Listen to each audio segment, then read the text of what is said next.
Konsep dasar pemerintahan.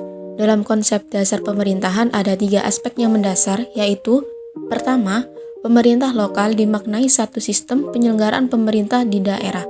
Maka, dalam pemerintahan daerah harus ada yang menjalankan sistem tersebut, yaitu pejabat daerah. Yang kedua, pemerintah lokal yang dilakukan oleh pemerintah lokal lebih mengarah ke struktur atau lembaga, yaitu eksekutif, yudikatif, dan legislatif.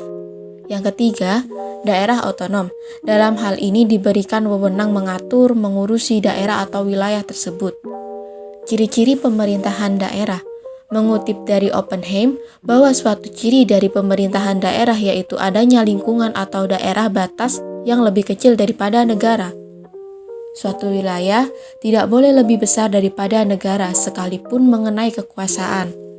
Lalu, ciri-ciri pemerintahan daerah yang pertama adalah adanya jumlah penduduk yang mencukupi. Yang kedua, adanya kepentingan-kepentingan yang coraknya sukar dibedakan.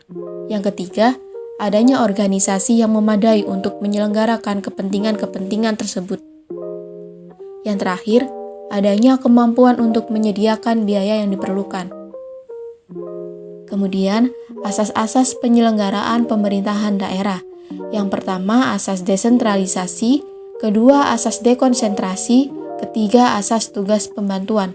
Menurut Undang-Undang Nomor 32 Tahun 2004, asas desentralisasi adalah penyerahan wewenang pemerintahan oleh pemerintah kepada daerah otonom untuk mengatur dan mengurus pemerintahan dalam sistem Negara Kesatuan Republik Indonesia.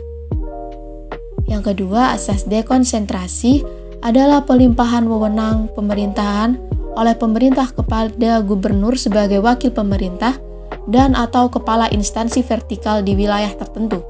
Pelimpahan sebagian urusan pemerintahan dapat dilakukan kepada gubernur. Selain dilimpahkan kepada gubernur, sebagian urusan pemerintahan dapat pula dilimpahkan kepada instansi vertikal dan pejabat pemerintah di daerah.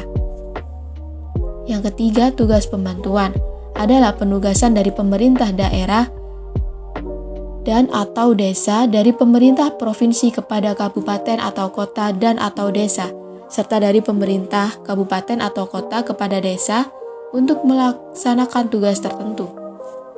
Perbandingan 3 asas penyelenggaraan pemerintahan daerah. Asas desentralisasi, ciri pelaksanaannya yaitu transfer kewenangan dan kewenangan sepenuhnya menjadi hak dan tanggung institusi penerima kewenangan. Yang ketiga, diberikan dana yang dialokasikan secara terpisah maupun sumber-sumber dana. Asas dekonsentrasi, ciri pelaksanaannya yaitu delegasi kewenangan. Kewenangan tetap melekat pada institusi pejabat pemberi delegasi kewenangan. Yang ketiga, disediakan dana dari institusi pemberi tugas. Lalu personil pelaksana adalah dari institusi pemberi tugas tetapi ditugaskan di luar ibu kota negara. Asas tugas pembantuan, ciri pelaksanaannya yaitu yang pertama, bukan transfer kewenangan maupun delegasi kewenangan, melainkan pemberian bantuan pelaksanaan tugas yang bersifat operasional. Yang kedua, kewenangan tetap melekat pada institusi pemberi tugas. Yang ketiga, disediakan dana sarana dan prasarana serta personil yang diperlukan. Yang terakhir, personil pelaksana maupun sarana prasarana sebagian besar berasal dari institusi penerima tugas supaya efektif dan efisien.